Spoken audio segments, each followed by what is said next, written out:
ಇವತ್ತು ನಾವು ಪೆಂಡುಲಮನ್ನು ಯೂಸ್ ಮಾಡಿಕೊಂಡು ಹೆಂಗೆ ಮನೆಯಲ್ಲಿರುವ ಶಕ್ತಿಯನ್ನು ಪರೀಕ್ಷಿಸುವುದು ಎಂಬುದನ್ನು ನಾನು ನಿಮಗೆ ತೋರಿಸ್ತೀನಿ. ಸೊ ಮೊದಲೇಕ ತುಳಸಿ ಗಿಡನ ಪರೀಕ್ಷೆ ಮಾಡೋಣ. ತುಳಸಿ ಗಿಡ ಅಂದ್ರೆ ಯಾವತ್ತೂ ಪವಿತ್ರವಾದಂತಹ ಒಂದು ಗಿಡ. ಸೊ ಇದ್ರ ಮೇಲೆ ನಾವು ತಿರುಗಿಸಿದಾಗ ಇದು ಕ್ಲಾಕ್ ವೈಸ್ ಅಲ್ಲಿ ತಿರುಗ್ತದೆ. ಕಾರಣ ಇದು ಬಹಳ ಪವಿತ್ರವಾದಂತಹ ಒಂದು ಗಿಡ ಇದೆ.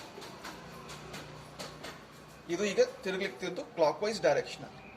ಕ್ಲಾಕ್ ವೈಸ್ ಡೈರೆಕ್ಷನ್ ಅಂದ್ರೆ ಏನಪ್ಪಾ ಅಂದ್ರೆ ಗಡಿಯಾರ ಯಾವ ರೀತಿಯಾಗಿ ತಿರುಗ್ತದೋ ಆ ರೀತಿಯಾಗಿ ತಿರುಗ್ಲಿಕ್ಕೆ. ಅದನ್ನ ನಾವೀಗ ಒಂದು ಕಸದ ಬುಟ್ಟಿ ಮೇಲೆ ಪರೀಕ್ಷೆ ಮಾಡಿ ನೋಡೋಣ. ಕಸದ ಬುಟ್ಟಿ ಮೇಲೆ ಪರೀಕ್ಷೆ ಮಾಡಿದಾಗ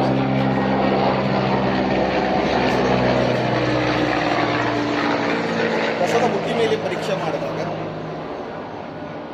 ಇದು ಉಲ್ಟಾ ತಿರುಗಲಿಕ್ಕದ, ಅಂದ್ರೆ ಆಂಟಿ ಕ್ಲಾಕ್ ವೈಸ್ ಡೈರೆಕ್ಷನ್ ಒಳಗೆ ತಿರುಗಲಿಕ್ಕೆ. ಇದರ ಅರ್ಥ ಕಸದ ಬುಟ್ಟಿ ಅಂದ್ರೆ ಒಂದು ನೆಗೆಟಿವ್ ಎನರ್ಜಿ, ಅಲ್ಲಿ ಶುದ್ಧವಾದ ಎನರ್ಜಿ ಶಕ್ತಿ ಇರೋದಿಲ್ಲ ಅಂತ ಅರ್ಥ. ಈಗ ಅದನ್ನ ನಾವು ಇಲ್ಲಿ ಅಲೋವೆರಾ ಗಿಡದ ಮೇಲೆ ಪ್ರಯೋಗ ಮಾಡಿ ನೋಡೋಣ. ಇದರಲ್ಲಿಯೂ ಒಂದು ಪಾಸಿಟಿವ್ ಎನರ್ಜಿ ಅದು.